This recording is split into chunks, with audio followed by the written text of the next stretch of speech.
Hi there, welcome to the latest Edinburgh Fortean Society online. My name's Gordon Rutter, for those of you who don't know me. I organise these events.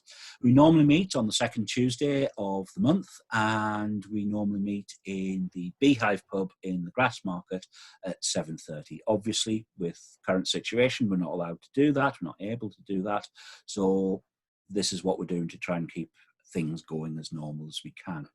The intention is to start meeting back up there at some point in the future, and we'll put details about that when it happens on all of the usual places. If you look in the comments box below this video, you'll see all the different ways to interact with us. But quite frankly, if you just do a search online for Edinburgh Fortean Society, you'll bring up all of those relevant details. Before I introduce you to tonight's speaker, I'll just say what next month's talk is going to be, and you heard that right for Fortean regulars. Next month is August. We normally don't have a talk in August because getting a venue during the Fringe is basically impossible, but obviously now that's not an issue. So for only the second time since the Society was created, we're going to have a talk in August, and that will be taking place on August the 11th at 7:30, and it's Scott Lyle, a regular contributor to the Edinburgh Fortean Society, and his talk will be entitled Beyond Bigfoot, North America's Other Mystery Primates, which will be a look at devil monkeys, owlback witches, skunk apes, and more. So please come along to that. I'm sure it'll be an excellent talk. Some of you have seen Scott speak before. Great speaker, so looking forward to that very much. So that's very much a cryptozoology talk, and for tonight we've got a cryptozoology talk from a regular friend of the Fortean Society. He doesn't come every month, but as he lives down south, and almost as down south as you can get in England, even, you know, pretty much down on the south coast, almost, he can't get here every month. So, you know, we always treasure the times that he does come up to give us a talk. The last time he came was for our 20th anniversary meeting in July of 2019. So it's really good to see him back today. So, ladies and gentlemen, Richard Freeman, cryptozoologist. Hi there, Richard. Hi, how you doing? I'm well, thanks. I'm well. How are you? Not so bad. I've lost the old beard and hair. I was going to say, loving the new hairstyle there. It's taken years off you. Yes, that's what I'm thinking. I'm staying like this because people always say that. And I think it also makes me look like Grimly Fiendish, if you're old enough to remember the comic book character Grimly Fiendish, created by Leo Baxendale, the rottenest crook in the world. You'll be damned if you end up looking like Grimly Fiendish, I'm sure. Oh. Oh. No, I think beard-wise, I'll be following you shortly and going back to my normal goatee rather than the full beard. But, you know, we're not really here to talk sartorial elegance, even though we both look fantastic, let's be honest. What we are here to do is just have a general chat with you about you. You're obviously the world's expert on that particular subject, so you know there aren't going to be any tricky questions. And what we're going to do is just have a chat about you and your life in cryptozoology and all of that and everything you've done over the years. And obviously you have written a number of books, your latest of which is Adventures in Cryptozoology, Volume 1. I know this is available as the book that I've got in my hand. I know it's also available as a talking book as well. And obviously it's Volume 1, so there is going to be a Volume 2. When's Volume 2 due out? Well, it was due out in autumn of this year, but coronavirus put paid to that. So it's going to be autumn 2021. Oh, wow. That's quite a big delay. I'm looking for the price. It does have a price, but it's not actually written on the book. It's not an expensive book, but it is well worth it. You can read the review of this in Fortean Times. It's a genuine review because I did it. So that's coming out next year at some point. So I'd recommend you have a look for this one if you haven't already got it, and to have a look for Volume 2 as well when that comes out. Have you got any other books in the pipeline at the moment? Not just yet, no. I mean, that one, I didn't plan on writing that. I was approached by the company Mango, and they said they wanted an introduction to cryptozoology. I wrote it. They thought it was too long, so they split it into two. So it's in no way my magnum opus. It's just a general introduction to cryptozoology, and in the second volume, I'll be delving into my own adventures as well, my own personal experiences with it. Excellent. Sorry, I was just adjusting some of the tech there. So, you were born at an early age. You were born in 1970. I'll give the world that piece of information. I was born the day after episode 1 of Spearhead from Space, which was the first appearance of my favourite Doctor, John Pertwee, and the first appearance of my favourite monsters, the Autons. Excellent. A true Doctor Who fan as well, measuring your age and date of birth and things like that by which episode was being shown and which Doctor was on screen. All I'm saying is William Hartnell, The Romans. Now, John Pertwee, we'll stick with that. John Pertwee's your favourite Doctor, as you've just said.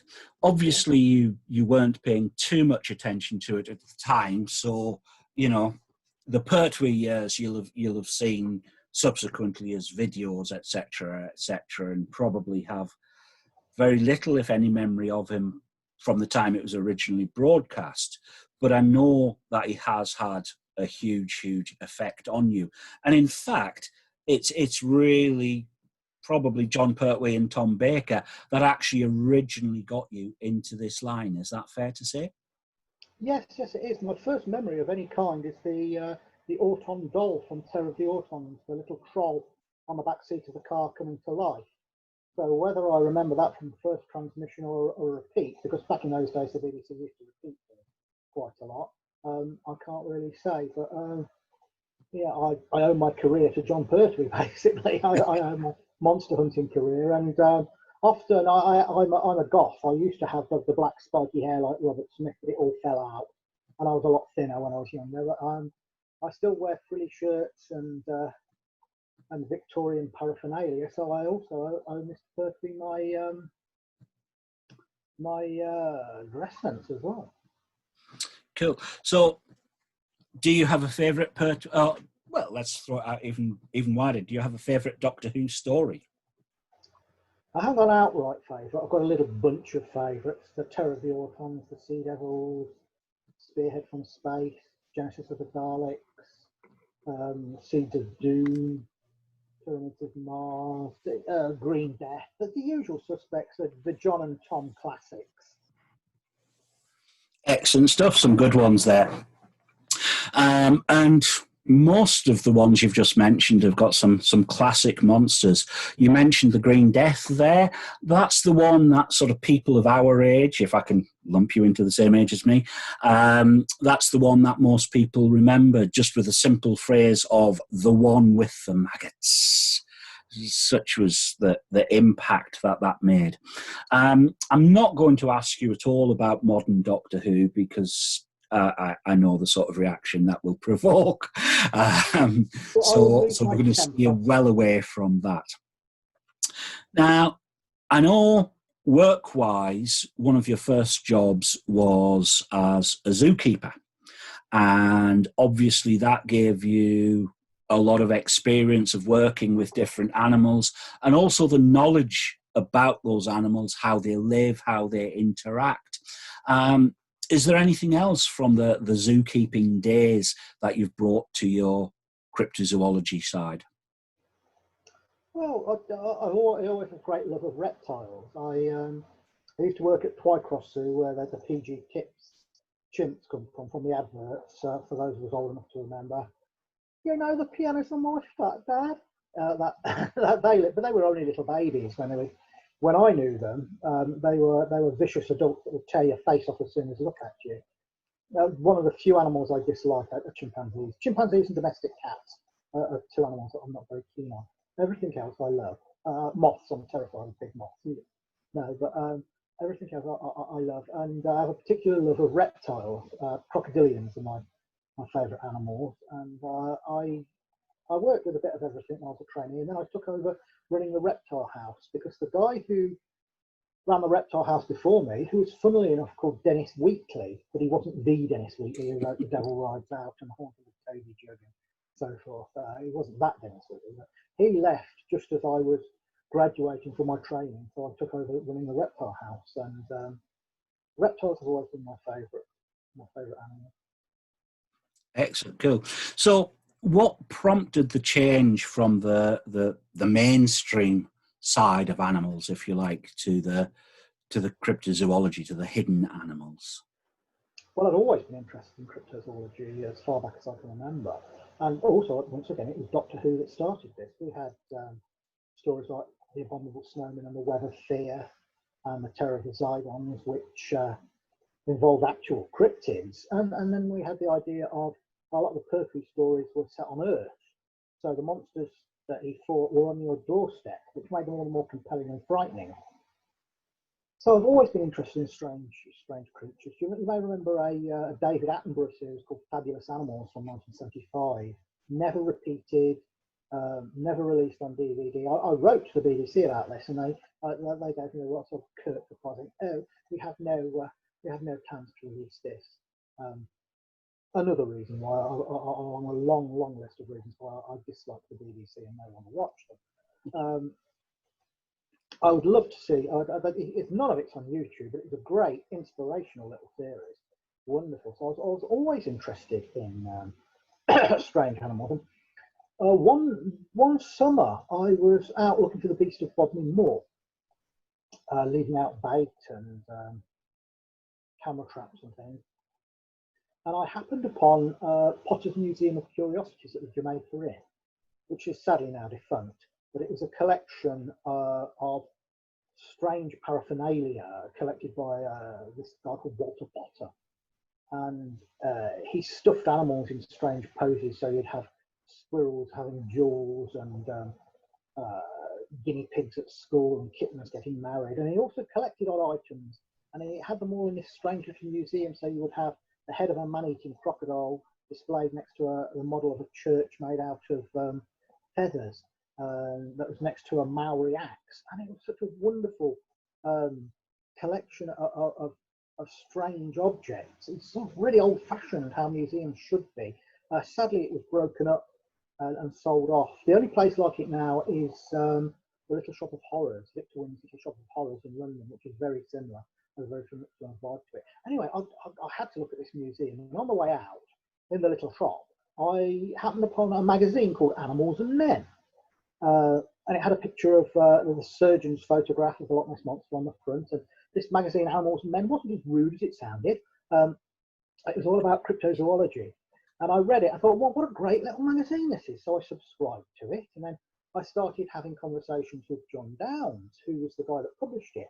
And he ran an outfit called the Centre for Fortean Zoology, which was an organisation that studied mystery animals and published books about them. And he said, look, when you finished at university, because at the time I was studying at Leeds University, he said, come on down and be our zoological director. So long story short, I went down to Exeter, expecting John. I met John at one of the 14 Times On conventions, and he was like this wildly eccentric man that was sort of like a cross between Professor Challenger and Hagrid.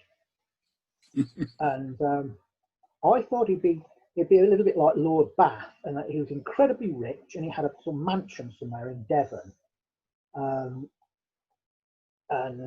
This would be this organisation. I'd come into it as his zoological director, and we'd have a big library and big leatherback chairs and those sort of globes of the world that open up and they've got liquor in them, and I'll be living in a mansion. And I've never been more wrong about anything. I went down to where he was living there, which was a 2-up, 2-down hovel that owed more to the young ones than it did to the X-Files. And I lived a sort of life of bohemian squalor there. He has moved now to a large cottage in the country, but for a while we were living in this sort of ratty dump of a house with exotic animals crawling everywhere, and mysterious unidentified species of dead turtle being put in the freezer until we could have them analysed and stuff. So it was a very surreal a very surreal time. But since joining, then I've been all over the world. I've been on every continent except Antarctica, looking for mystery beasts and monsters and strange creatures. So I've I've almost been like Doctor Who in that I've been on the track of these strange monsters and having all kinds of weird adventures looking for unknown animals. Excellent. Before we get on to some of those adventures, could you tell us perhaps a little bit about the founding of the CFZ? I know that obviously happened. It was John that did it. It wasn't me. It'd been going a handful of years before I joined. And basically, John, he was a mental health nurse for a long time, and he hated the job. And he thought, I've got to knock this on the head. And he would explain this much better than me. But he said one day he thought he'd pack it in, he'd use what money he'd got to print up this magazine that he'd always wanted to do, animals in there, and he snuck into the 14 Times and Convention. He didn't pay. They got him through a back door, set up a store quite illegally, and there was there drinking with Doc Shields, who was an old friend of his, and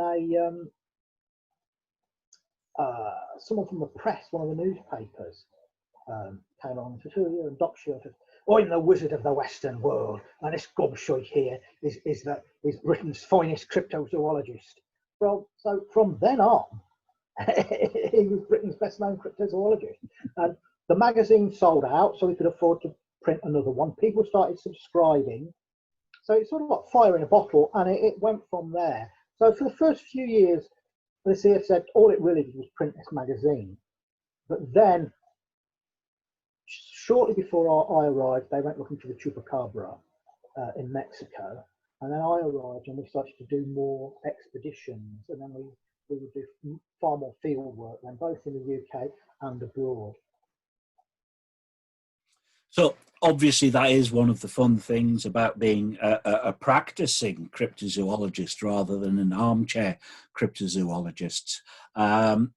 So let's have a talk about some of the expeditions. Which was the first expedition you went on to? The first expedition I did as a TV documentary, it was in the year 2000, which was the year of the dragon, and it was to Thailand, search for these giant legendary snakes called nagas, which people had seen swimming in the Mekong River. And I spoke to a lot of witnesses that were describing huge black snakes, larger than any known python. And I went down these remote caves in the jungle. I believe I was the first Westerner so to do. And I was taken down these caves by this little old man. He reminded me a little bit of Albert Steptoe. And we were by candlelight. And he said he was exploring these caves when he saw this monstrous snake in an underground river. And he took myself and this Thai guy who was with us. He took us, the film crew couldn't come. They couldn't fit their cameras down these caves. And we went into these caves. Sometimes we were crouched double, sometimes we were crawling on our bellies like potholers. And there were fantastic stalactites and stalagmites. Some of them looked like Greek pillars, one looked like a coffin, one looked like a guillotine. And eventually came to this underground river where we saw this vast snake as thick as a barrel, and he described it crawling slowly through the water. And he was terrified when he saw it. And I thought, if this old guy has a heart attack down here now, we're doomed, so we'll never find our way back out. But eventually we came out of these tunnels. And I talked to other witnesses, a priest who said there was one of these things that had coiled up in the cellar in the ruins of an old temple. A policeman had seen one swimming in the Mekong River. I concluded what people were seeing were probably very, very large reticulated pythons. That was the first one I did. What sort of size would you classify as a very, very large reticulated python? Well, the biggest one ever recorded was 33 feet. These things were much bigger. These things were considerably larger than that, if the estimates were right that people were giving them. When something's swimming in water and you're seeing it from a distance, though, you can often add the weight unknowingly to the creature's length. But when it's seen on land or it's seen in shallow water, that's a different thing altogether. Like the old guy who saw it down the caves, he was, you know, almost within touching distance of it as it went along. So when you were there, you didn't see any evidence of this old guy's sighting or any evidence? No, it was just anecdotes. And also, there's this thing called the Mekong fireballs, these balls of light that are supposed to shoot up out of the Mekong River, on the Buddhist equivalent of Lent. And there's a big festival that goes on there. And, you know, I thought these might be something akin to earth lights or some natural phenomenon. But when I actually saw them, what they looked like to me were just flares being set off from the opposite side of the bank of the river. So when you say expedition, we've probably all got visions of sort of Colonel Percy Fawcett wandering off into the Amazon, or Edmund Hillary heading off up Everest or something like that. How many people typically are in an expedition for the CFZ, and how long do they normally last? I know that's how long's a piece of string, but you know. They last 2 to 3 weeks generally. I'd like to do longer, but we're crippled by lack of funds. It's all down to the green folding stuff. Ideally, you know, I'd be like out there for months and months on end. And when they first tried to film the snow leopard in the wild, which is an animal we already know existed, no one had filmed it in the wild in the early 70s. They went to try and film it, and it took them something like 6 or 7 years to film them in the wild. So you can see, you know, unless you're very, very lucky, it can take an awful long time to find an animal. And now it's a known animal and not an unknown one. As to how many people go, it can vary from 3 to 8 or more. I tend to like to keep it to, you know, 4 or 5 maximum. When you have more people, it can be great fun, but it also becomes a little unwieldy when you have a lot of people there. Because you've also got to take your native guide and you know, usually have a cook and people to help carry things and so forth. So it can end up being a little too big if you have too many people. The last thing you want is something like the Daily Mail did in the 1950s, I think, for the Yeti, when they sent hundreds and hundreds of people and great teams of yaks and making a dreadful amount of noise. So, and also going above the snow line, way above the forest, so that they were in the wrong place and there were too many people there. That's why they didn't find the Yeti. So you reckon that a large number of people is counterproductive because it would scare away the cryptid that you were looking for? Yes, yeah. It strikes me that we're sitting here talking using words like cryptid and cryptozoology because we're into that sort of thing. But there may be people who are watching this that perhaps aren't as much into it as we are. What do you mean by cryptozoology? What do you mean by a cryptid? Well, cryptozoology is a perfectly cromulent word. Hey! It's the Latin crypto, meaning hidden, and zoology, meaning animals. It simply means hidden animals. And a cryptid is one of these mysterious animals. And they fall into several categories. There are creatures that are completely unknown to science. And that could include things like the Mongolian death worm. Then we have animals that are known to science, but specimens of them are much, much bigger than science says they should be. And you could include things like the giant anaconda in that. And then there are things that are supposed to be extinct, but are almost certainly still around. And you could include things like the Tasmanian wolf or thylacine in that category. Excellent. So that was 2000. How much preparation did you do before the actual expedition?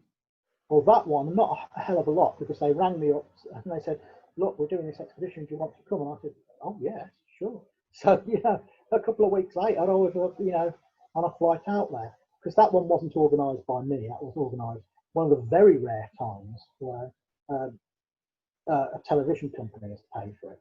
At the CFZ, we get approached by TV companies and researchers from TV companies, oh, maybe 10, 15 times a year, and they want to do this, that, and the other.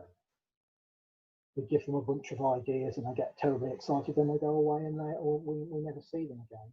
or worst case scenario, they steal our ideas and send somebody else, which has happened to me on the platform. Both of those are a shame. It's particularly a shame because the sort of cryptozoology, the paranormal, is so popular on television at the moment. Just before we started speaking earlier on today, I was watching Josh Gates' Expedition Unknown.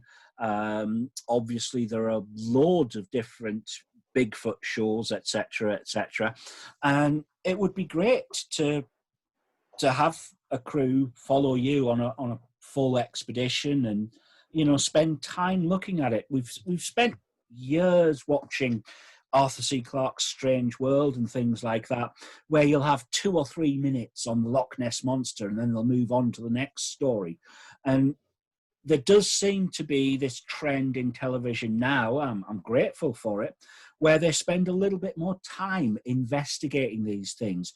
Probably the granddaddy of these two topics is the Ancient Aliens series, which I think is in series 11 now, and The Curse of Oak Island, which is just finished season 7.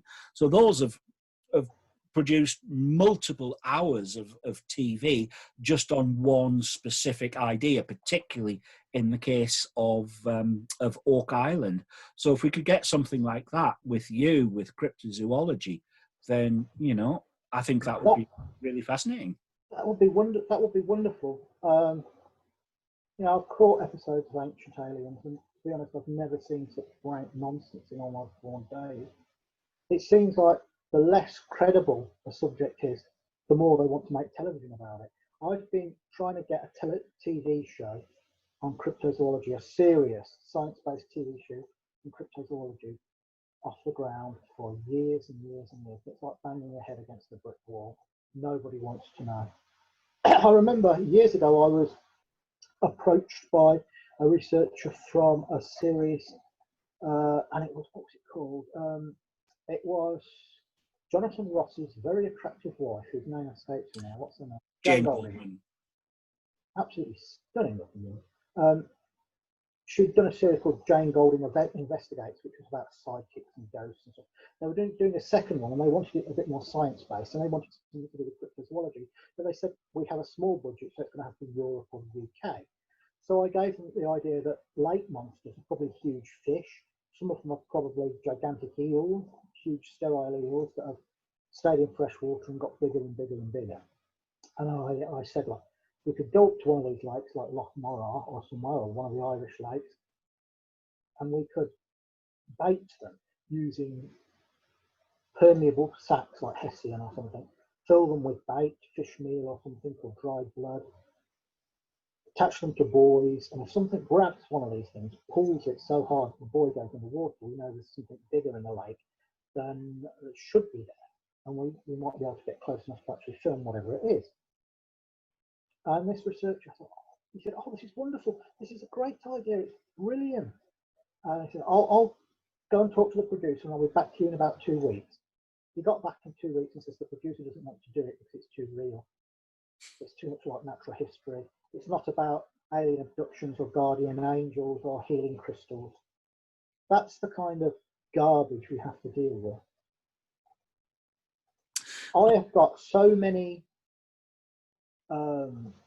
expeditions ready to go. I've got so many things I want to investigate, and for the lion's share of these things, I've got people on the ground. I've got guides and fixers who can find witnesses, who can organise transport, all of these things. So it's all ready to go, and all the television company would have to do is, you know, give me the word, give me the thing, you know, come along, and we've got a tailor-made expedition.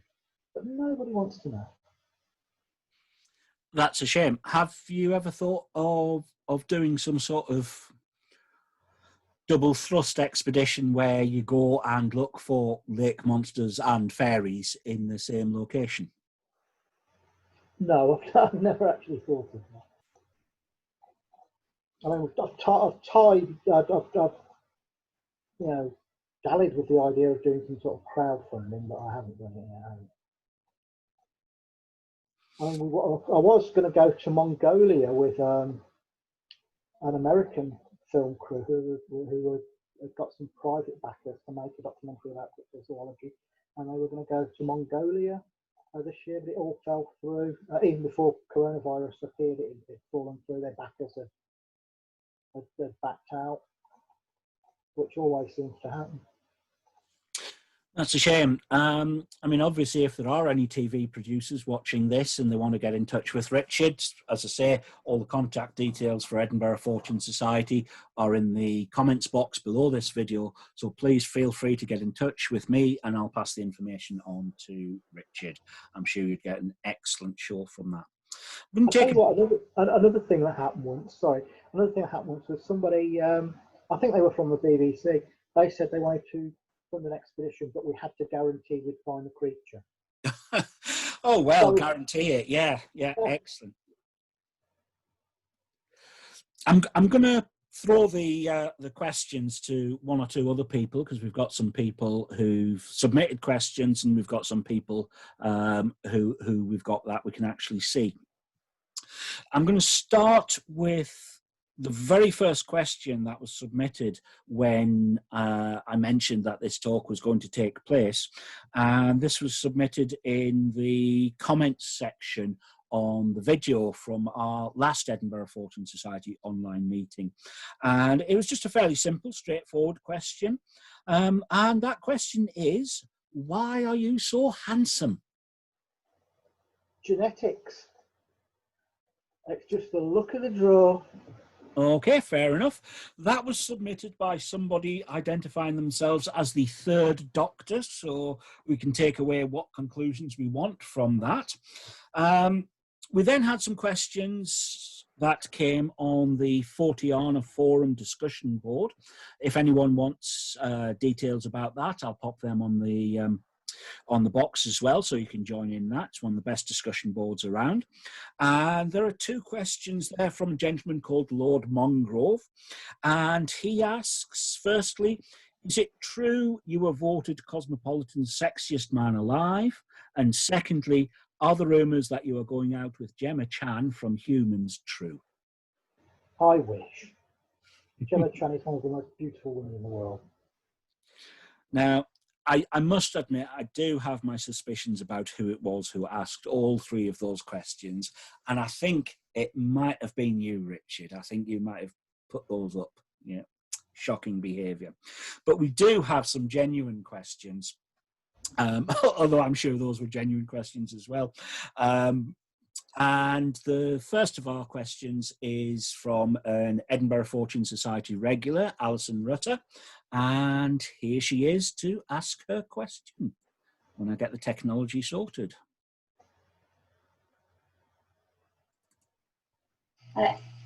Whoops.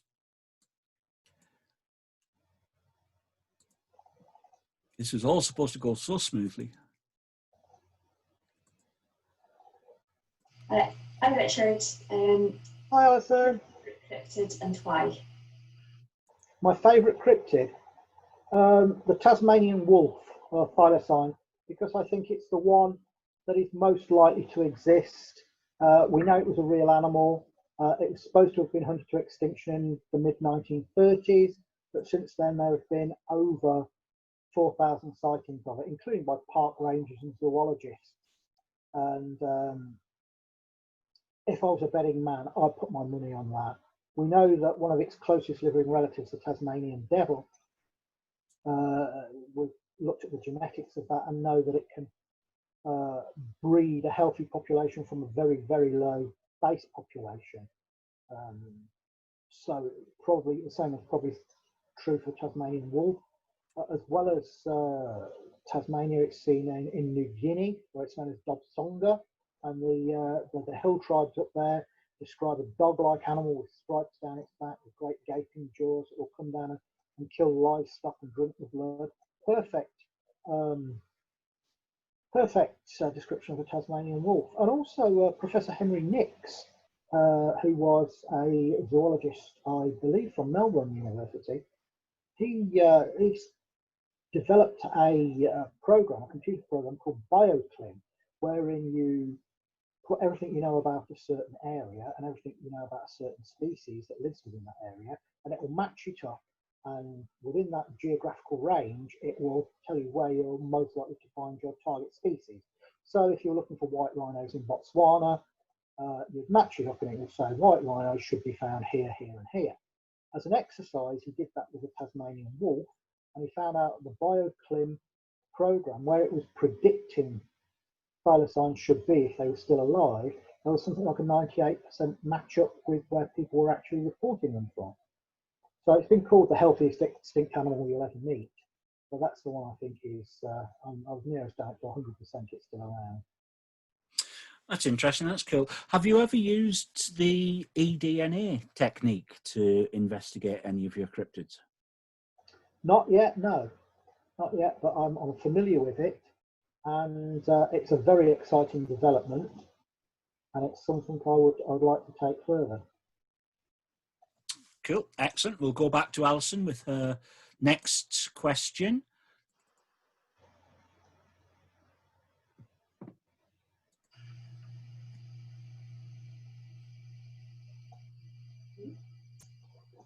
You've been on a number of expeditions now. Do you have any packing tips for the prospective adventurer? And what would you make sure was always in your bag?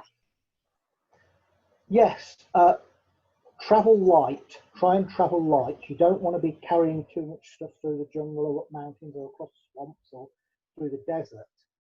Try and travel as light as you can. Things that you must take: notebook and pen, cameras, and the other thing to take is good footwear, hat to protect you from the sun, and diarrhea tablets. You must take diarrhea tablets. The more powerful, the better. When I was in Tajikistan a couple of years ago, every member of the group got explosive diarrhea, which lasted for 5 weeks. So you must take. Ouch, that sounds horrific. One of the expeditions I've been on, you'll recognise from Doctor Who. I went up the Amazon hunting mushrooms, and yeah, Montezuma's revenge did strike whilst I was up there, which was not pleasant, but fortunately it didn't last anywhere near as long as you did. So we've got another question from Alison now.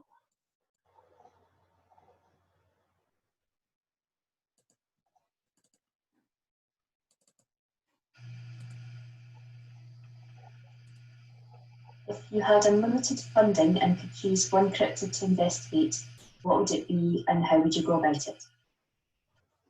That is a very difficult question, because you could choose from ones you've got a real chance of finding that are just on the cusp, I think, have been found, like the Tasmanian wolf or the Orang Pendek, which I'd both like to do. Then there's stuff that I haven't yet looked for that sounds so intriguing. There are a number of lakes in Siberia, Lake Chani, Lake Barota, and Lake Labanika, where local people say there are large animals that live in the lakes that will attack and kill people.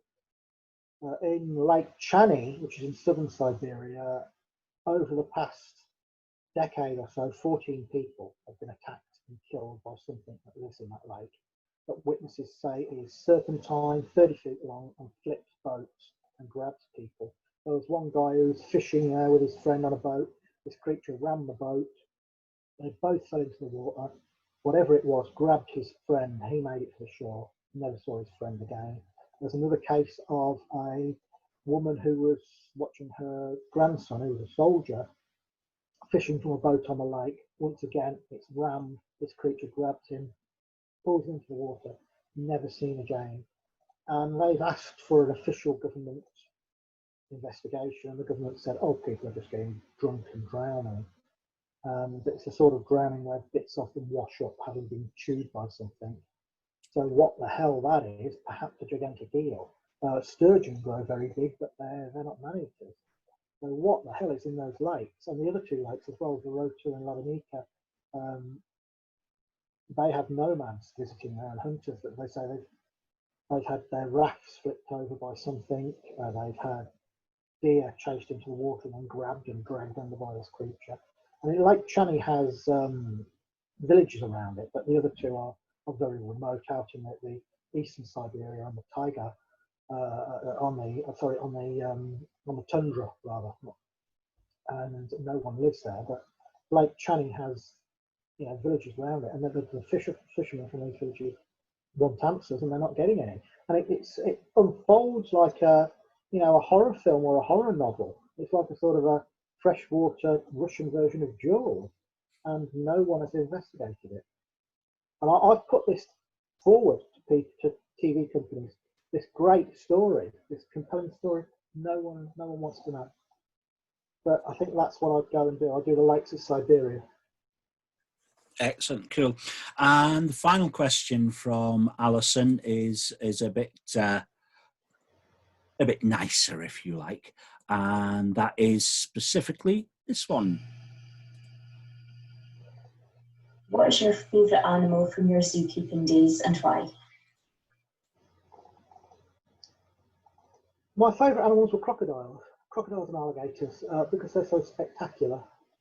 They're perhaps the most spectacular predators in the world today. A big Nile crocodile can kill a full-grown lion. A big saltwater crocodile can take down a tiger. They're the ultimate predator. They even take down sharks. Biggest reptiles in the world, highly intelligent. They will do things like balancing sticks on their snouts, and when a bird comes to land on a stick and it's perched up like the bird, they'll kill a fish, and rather than eating it, they'll use it as bait to get a bigger animal to come towards it. They will cooperate. Outside of the breeding season, they're very cooperative. They'll brace big prey and take turns at tearing bits off it. So it's not a feeding frenzy.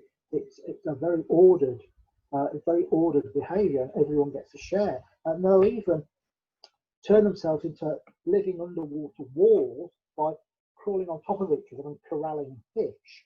This is very complex behaviour for reptiles.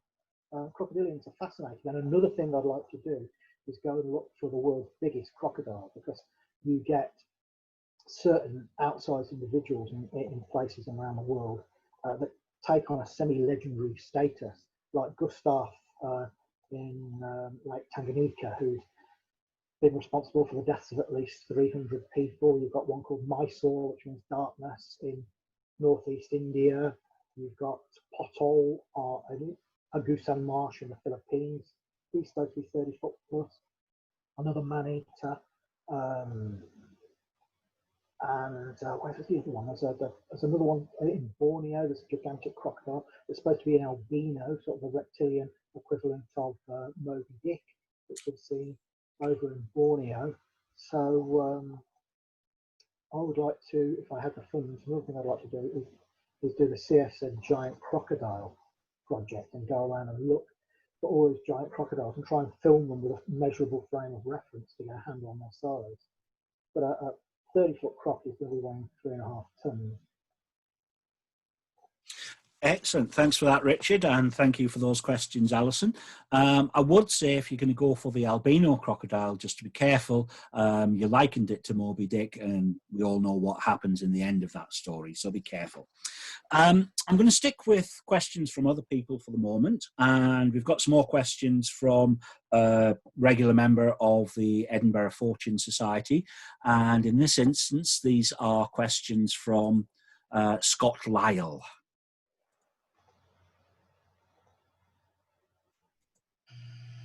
Nope, that's not Scott Lyle. My apologies, Scott and Alison.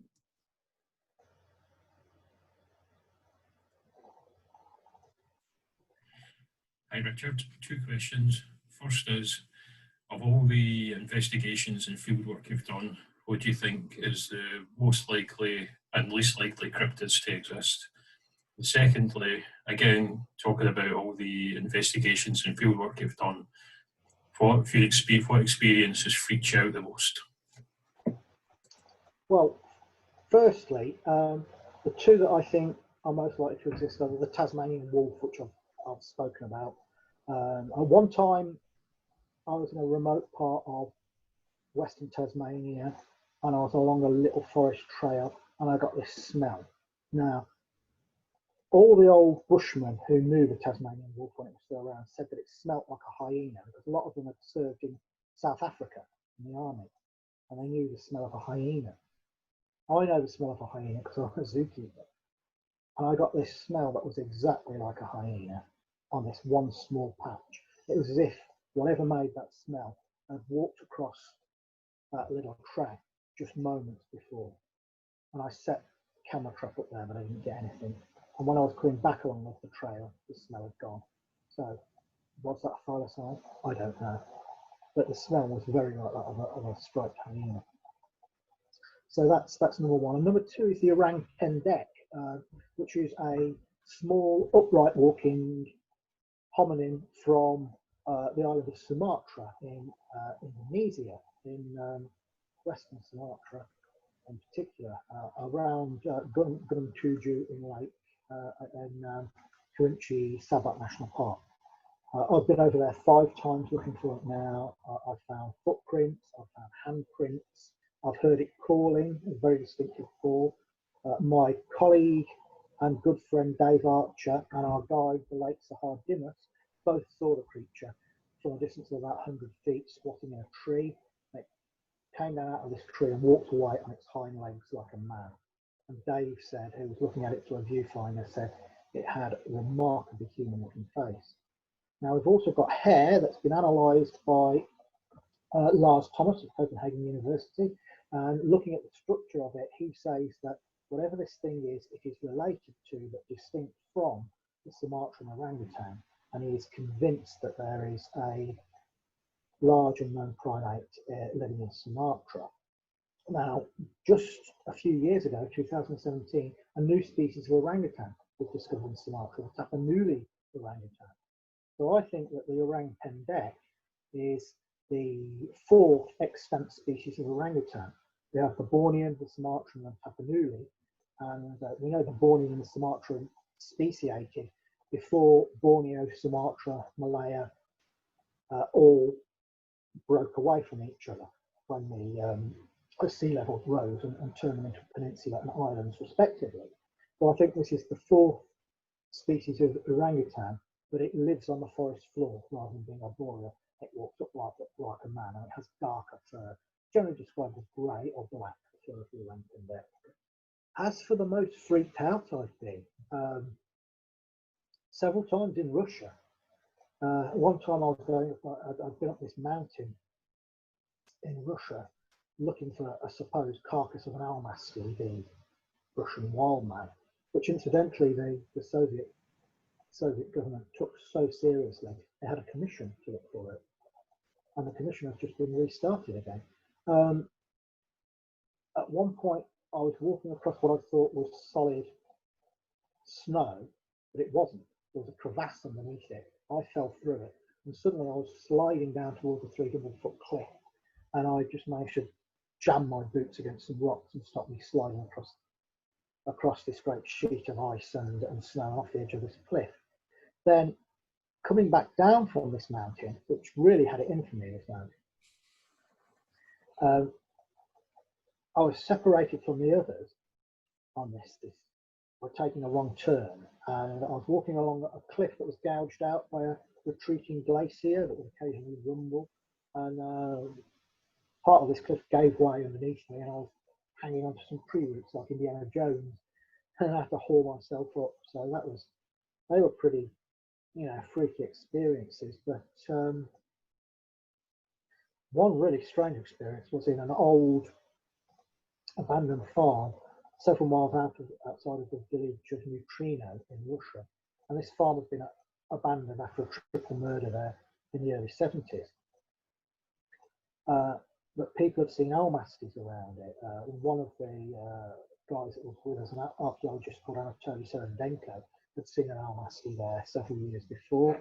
And there was a story about some shepherds who was sitting on the veranda one evening, where the door at the end of the veranda opened and a 7-foot almasty was there, walked along the veranda, picked one man up, just moved him out of the way, walked to the end of the veranda and leapt off.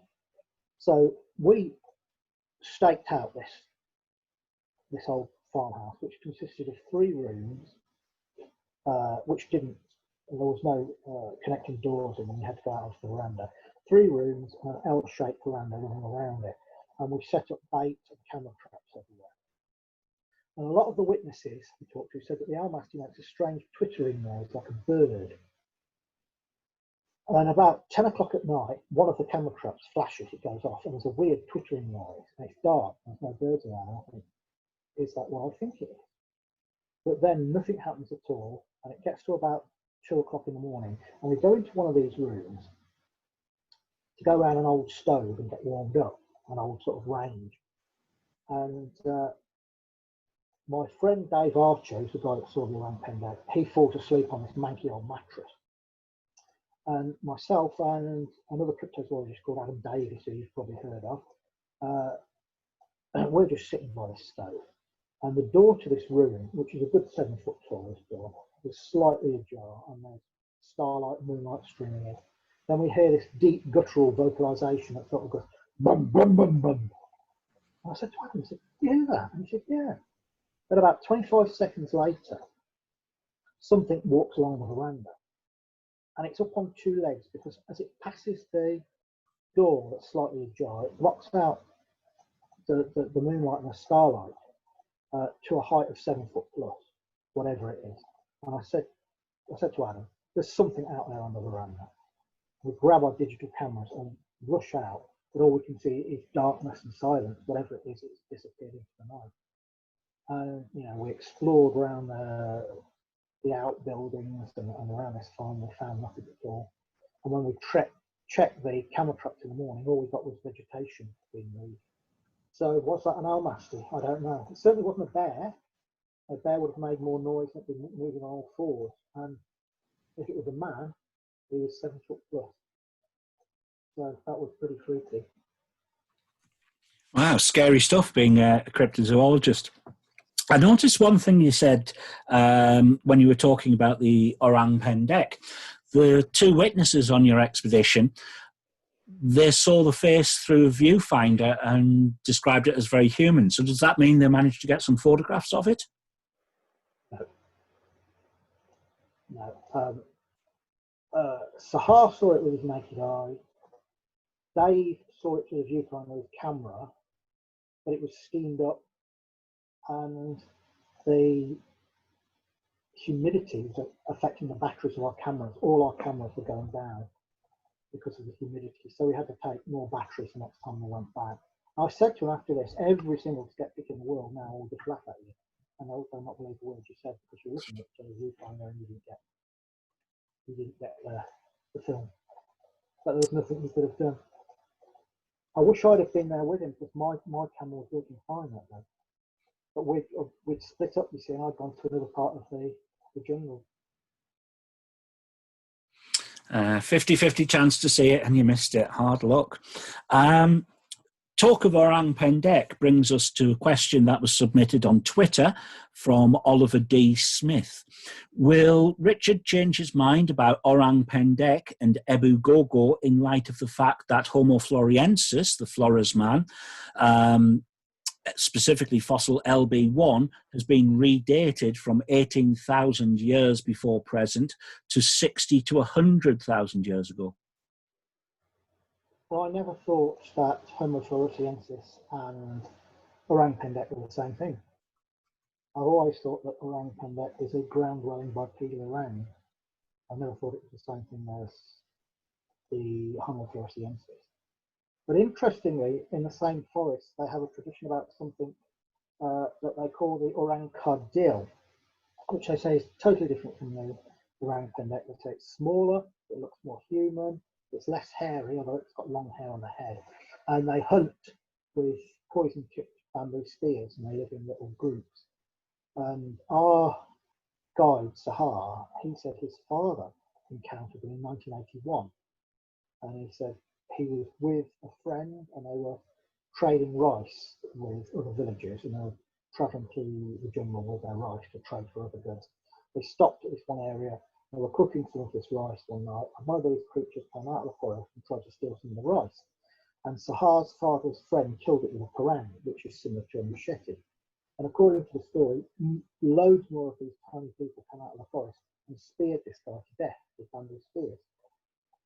But there have been no credible sightings of this thing since the 1980s. There was a sighting a few years ago down in South Sumatra, but all our guides said this just made it for the newspapers. None of them credited it.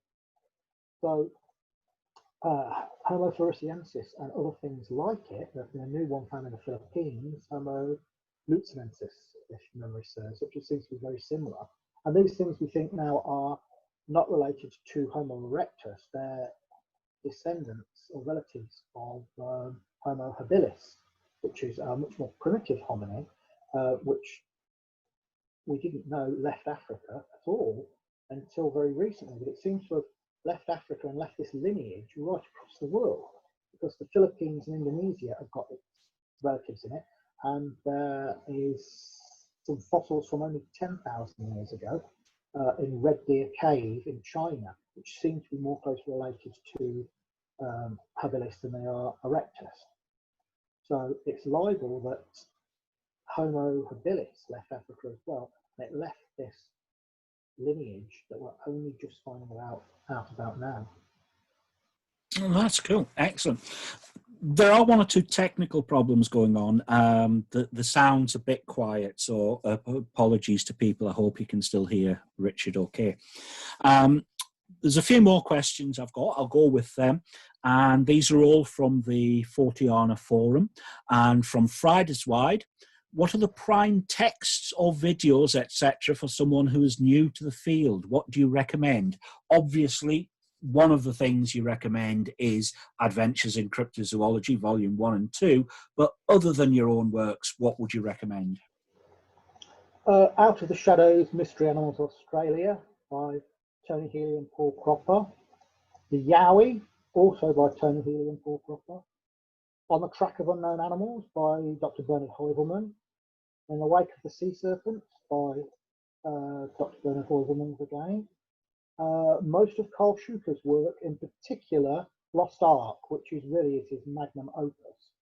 Carl writes on a wide range of subjects, but his magnum opus is the Lost Ark, which is superb. So those are the basic ones. Excellent. Thank you for that question, Fridays Wide, and thank you for the answer there, Richard. From Konduru on the Fortean Forum, how does Richard propose to make cryptozoology respectable? By distancing it from all of the nonsense that's got attached to it over the years. Creationists who want to go and find dinosaurs in the Congo and somehow think that will prove that the Bible is literally true. This kind of nonsense. If you're going to do cryptozoology, science for the win, it's got to be science-based. It can't be based on fairy tales, purely on hearsay. And you've got to have something more solid. So I've worked in the past with a number of people like Tom Gilbert and Lars Thomas from Copenhagen University. I've worked with Professor Brian Sykes, the geneticist. So we build up relationships with respectable, open-minded scientists. We do field work properly and research properly. We distance ourselves from things like creationism and the way that things that are transparently not cryptids are lumped in with cryptozoology. Things like the Slender Man, which is completely fictitious. The Wraith, which is completely fictitious. Mothman and Owlman, which if they exist in any kind of way, they're not cryptids as we know them.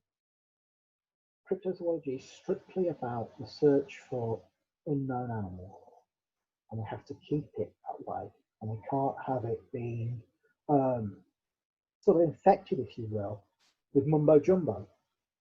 That is how to make cryptozoology more respectable, and it is getting more respectable.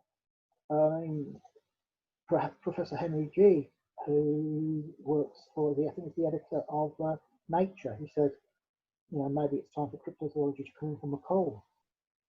And more people are getting interested in this. You know, we've got Professor Jeff Meldrum, very respected, very well respected scientist, the world's leading expert on the evolution of bipedalism and the evolution of hominins' feet. And we've got, what's his name, Chilcott. I don't know what his first name is, but he was a FBI expert on fingerprints, and he was looking at Sasquatch tracks, and he was the one that found the dermal ridges. And this is an FBI expert on fingerprints, and he's convinced these are from like some sort of primate. This is the sort of stuff that would be near impossible to fake. And if you're going to fake them, you're going to leave them where people are going to find them. You're not going to leave them miles and miles from anywhere off the track, off the beaten track, where a lot of these things are found by expedition. So that's the way I make cryptozoology and collection of DNA. That is going to be the thing that solves it, I think, rather than any piece of film or photograph, because they could be faked. Cool, cool. We've got a question now from Old Rover. It's a two-part question. I'll read them as two separate parts. So the first part is, what happened with the Sicilians? Sicilians. Them, yeah. The Sicilians, we have the Rio Caucasus Sicilians, sometimes called rubber eels, even though they're not eels, they're aquatic amphibians that look like miniature eels. We had a colony of them, and I think they were the only colony in captivity in Britain. And we captive bred them for 2 generations, and they were doing really well. And then one went to the heating packed in overnight, and they all died, every single one. Oh, that's a shame. So that was at the CFZ with John. Yes, we were gonna send some to London Zoo to start a separate colony, but it never came to fruition. That's a shame. And Old Rover's second part of his question, has any new evidence emerged, say within the last few years, that's caused you to lose confidence in any cryptid that you were previously fairly hopeful about? Lose confidence in? Not really, no. No, the ones that I have confidence in, I still have confidence in. Well, there's been loads I've never had any confidence in. I still don't have any confidence in them. But if you turn that question on its head, which is exactly what Enola Gaia does when he asks, has any new evidence emerged, say within the last few years, that's caused you to gain confidence in any cryptid you previously written off as merely mythical or extinct? Well, a really exciting piece of evidence was found a couple of years ago by an expedition led by a television vet called Mark Evans. He did this expedition to Bhutan. It's called Lost Kingdom of the Yeti. And he took water samples from a high altitude pool there. And there was a French geneticist called Dr. Eva Bellarmine. And she extracted eDNA from there, which is environmental DNA. If an animal comes to drink from a pond or walks through it, they'll leave bits of their cells, flakes their skin in it, and then you can see what's been around in this lake. And they found a very rare species of wild sheep that was unknown from the area previously. They also found the eDNA of a primate that shares 98% of its DNA with man. So it's at least as close to a human being as a chimpanzee is.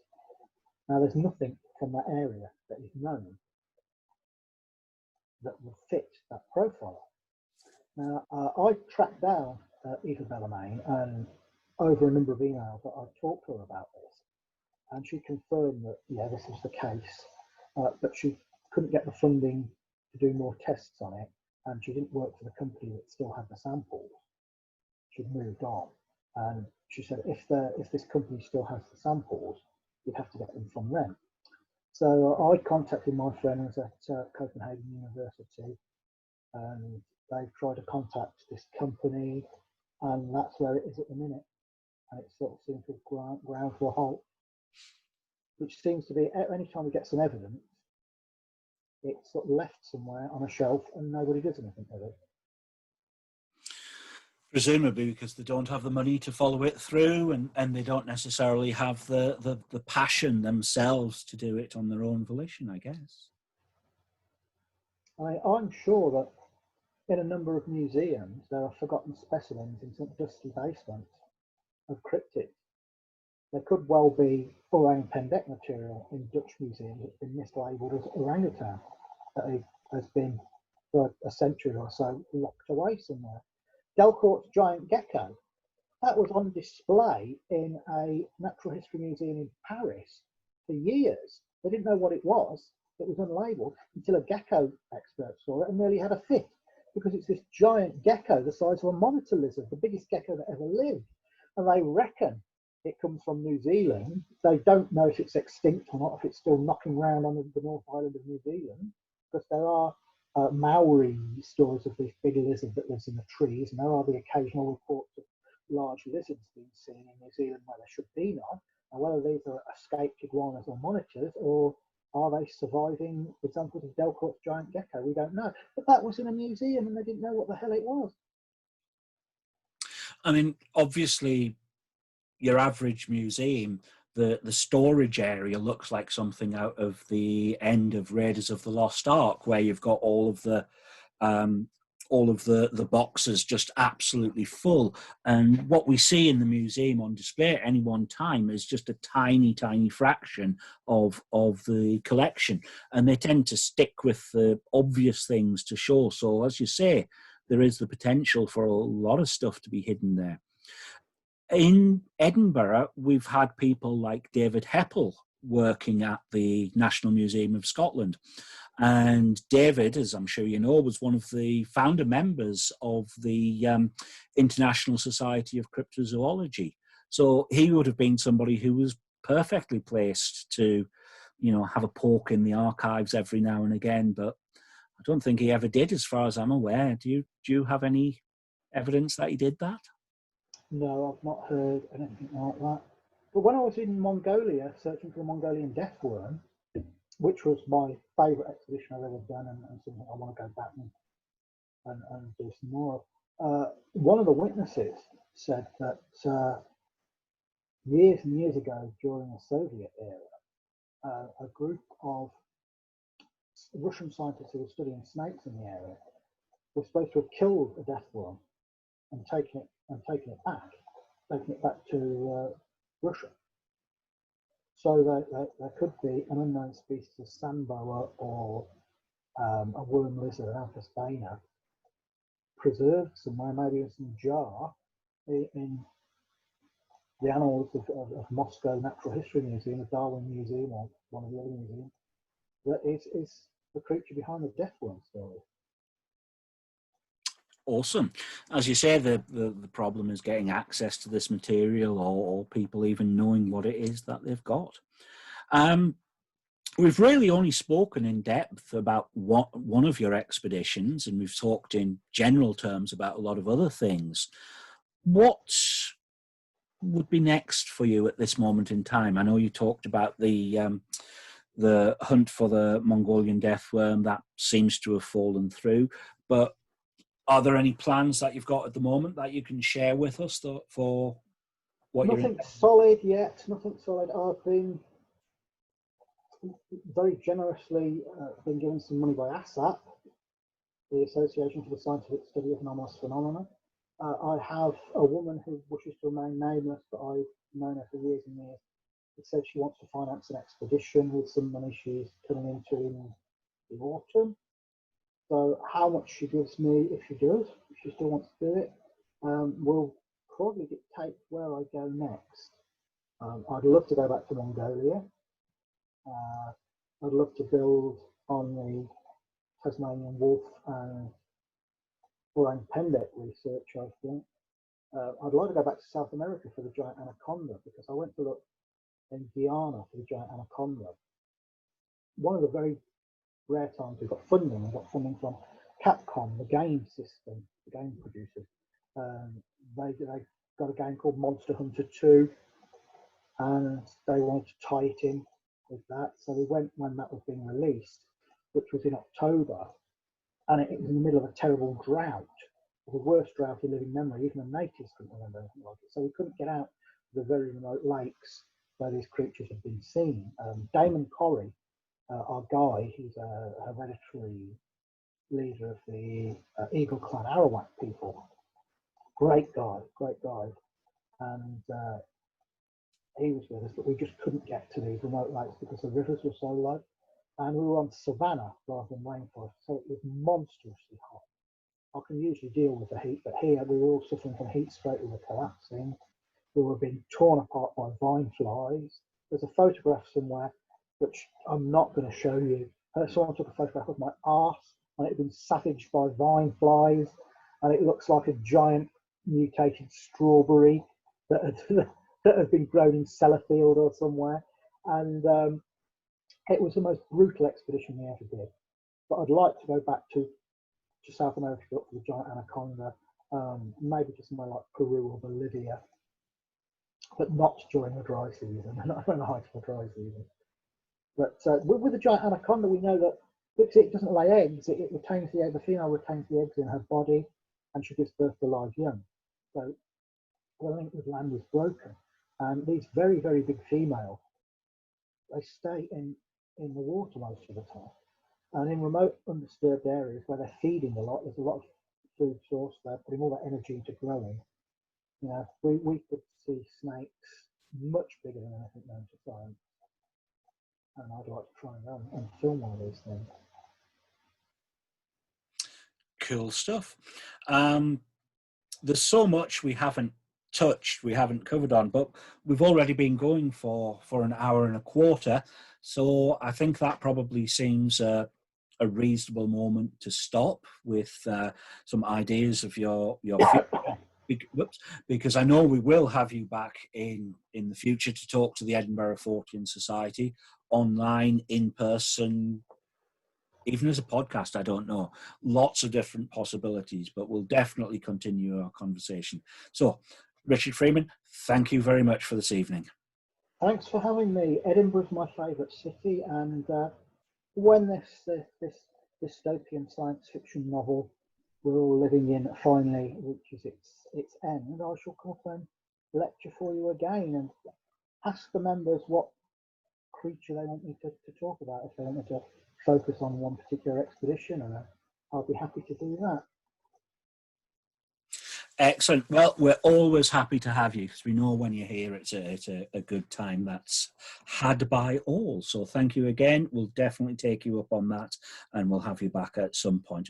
All that remains from me is to remind everyone about our next talk, which will be released at 7:30 on the 11th of August. Scott Lyle, who asked a question earlier on, and that is Beyond Bigfoot, North America's Other Mystery Primates, which will be a look at devil monkeys, Albert witches, skunk apes, and more. So thank you, everyone. Hope you've all enjoyed yourselves. See you all next month, and hopefully see you all in real life at some point in the not too distant future. Thank you.